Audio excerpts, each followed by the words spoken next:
Enter a new world. This was the advertising claim for the BMW Z1 25 years ago. With its plastic components and vertical sliding doors, the BMW Z1 made its mark as an exceptional phenomenon on the road. Between 1989 and 1991, BMW produced 8,000 of these futuristic roadsters, with a base price of $53,000. Today, you have to pay up to $75,000 for a BMW Z1 with low mileage.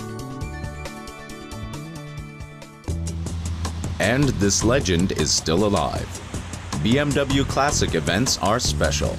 Nearly 100 BMW Z1 owners from all over the world came to Munich. The BMW Z1. It was and still is revolutionary. Very exceptional.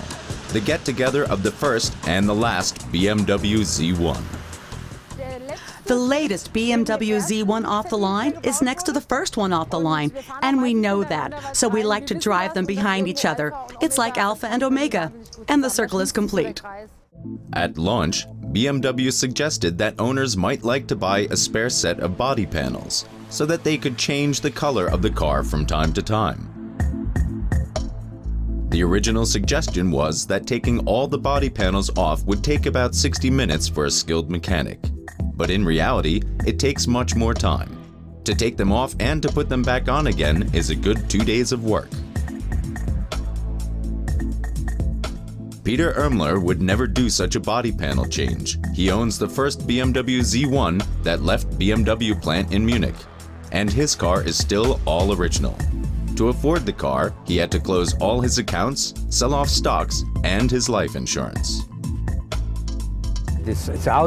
I saw the car and I wanted it. I couldn't afford it because I didn't earn enough, actually very little, and I had to save. I never thought I would own a Z1. The Z1 was designed by an in-house division of BMW. This vehicle project was intended to test innovative materials, launch a revolutionary bodywork concept, and highlight opportunities for optimizing development processes. The result was so impressive that already 3 years later, the first out of a total of 8,000 series vehicles left the BMW plant in Munich.